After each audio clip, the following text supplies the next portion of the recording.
This is brought to you by my friends at allfreecrochet.com. Here we go with part 2 of the Squid Kid video, and in this part we're going to make the head, the fins on the side of the head, and then add the eyes and then sew it all together. To make the head, you're going to start out just like when you made the legs. You made that little disc, remember that part? Only you're going to add a lot more increases to make this disc flat and a lot bigger across. And the way we're going to do this is we're going to do 2 single crochets. I just did 2, and then an increase, then 2 single crochets, 1 over in the next hole, 2, then an increase. That's 2 single crochets in one space.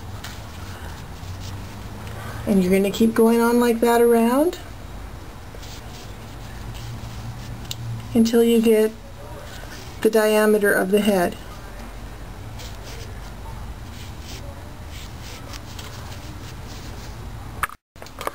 Now if your piece starts to curl up like that, you're going to want to add even more increases. So wherever it starts to look a little curvy, throw in another increase. The goal is to make it more or less flat, like this. Okay, now, if you can see on here, it's about the right size. So I'm going to keep going until I'm 3.5 inches across. From this point, it's 3.5 inches across, so I'm just going to single crochet from now on until the head is as long as I want it to be. And it'll start to cup inward and form sides like a tube. So just keep going around. Now for stuffing, I use the white polyester fiber fill. It's clean and it's easily shaped into the form you want. In this day and age, there's actually some better alternatives that are more biodegradable, so you might want to look into that. And some of the DIY crafters, the do-it-yourself crafters, they use dryer lint, which is clean when you think about it once it comes out of the dryer. Or they use the end snippings of the plastic bags to fill it up with. And those will both work. I'm a little leery of that if I'm selling things to families with children, because moms are really, you know, they want clean and new, and so I stick with the white stuff. But, you know, if what you have on hand is lint or clippings, go for it. I'm going to show you how to make these side fins here. So I'm going to pretend I need another one on the back of the head here, which I don't, but I'm just pretending. Now assuming I want the fin right here, I'm going to pull up a loop in the body of the squid. And this is a really cool technique for adding parts to hats or scarves, anywhere you want an extra detail. Okay, I pulled up one chain. I'm going to chain through that one.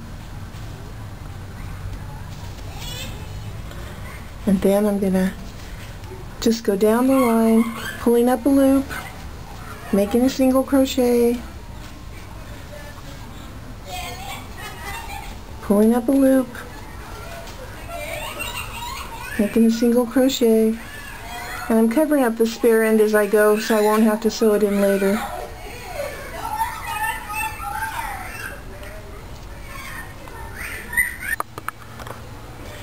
For these, it looks like I double crocheted down and then came back up the other way. So you can do them single crochet, you can do them double crochet, however you want to make them.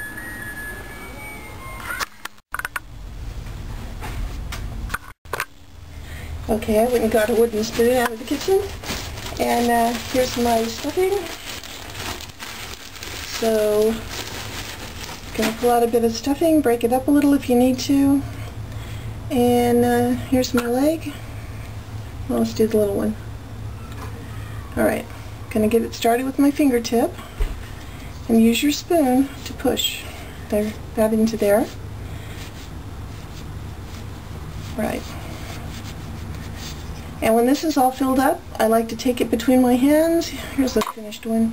And I like to go like this to help round it out. It really helps to get the shape back where I want it.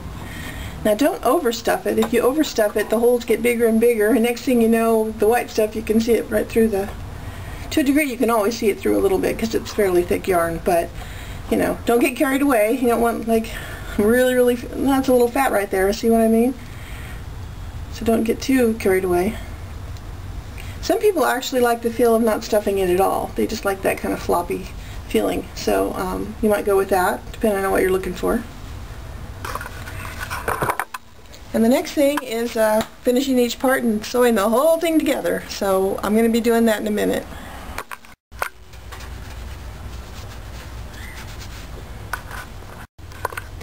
Now to seal up the bottom part, what I'm thinking of doing is this.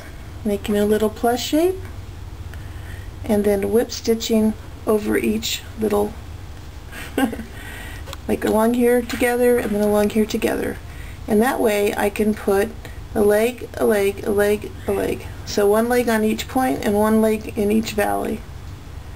So that's what I'm going to aim at here. We'll see if that works.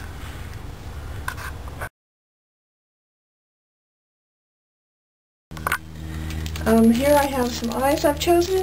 These are actually frog eyes, but I like them. I'm going to put those on. I've decided to put the eyes like there, so hang on, I'll put that eye in. Here's what the back looks like. That goes up inside, carefully, carefully. And let's see if I can get a hold of it there. And then it pushes on. And the package says these are not even safe for under 3 years old, so just keep that in mind who you're making this for. Here's one eye. Now do the other one. And here goes the other eye. I'll show you the inside. Put the little backing on. Push. And make sure you don't get any of the other crochet stitches hung up in there. Push gently until it locks in.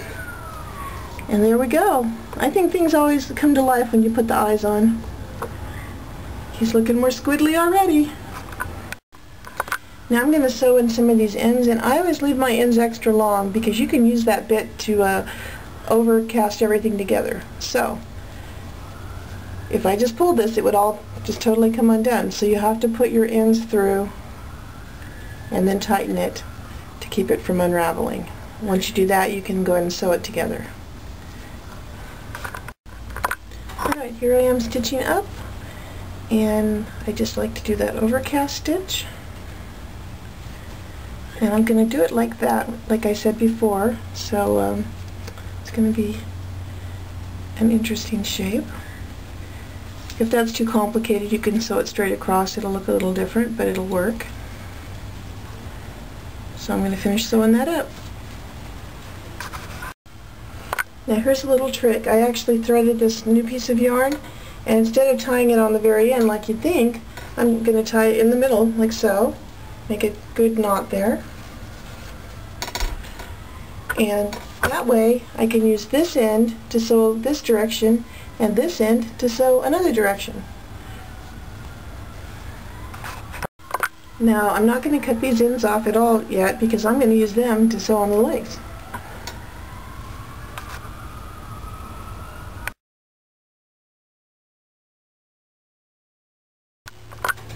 I do sew around each leg twice because kids like to swing things by the legs, no matter how you wish that they would just be gentle with your fine work. They will be dragging this thing around by the legs, I can guarantee it. So I do sew around everything twice. There we go, just sewing around. Like I said, I'm going to sew one leg to each little point I made, and then I'm going to sew one in between. So that's 8. And then on the side here, I actually made little buttonholes, which I don't really think are necessary to sew the tentacle parts on like little arms. So that's up to you. In the end, I don't think you really need that hole. But this is a prototype, and decisions are made as you go around, so got to be flexible. Alright, can't really sew well at this weird of an angle for the camera, so I'll go ahead and turn this off and finish sewing the legs on. Alright, I have the first 4 legs on, and these are on all the points of that thing I did. And then I'm going to add them right here and right here. So in between each leg is another leg. It's looking more like a squid now. Whoosh, whoosh, whoosh, whoosh, whoosh, whoosh, whoosh.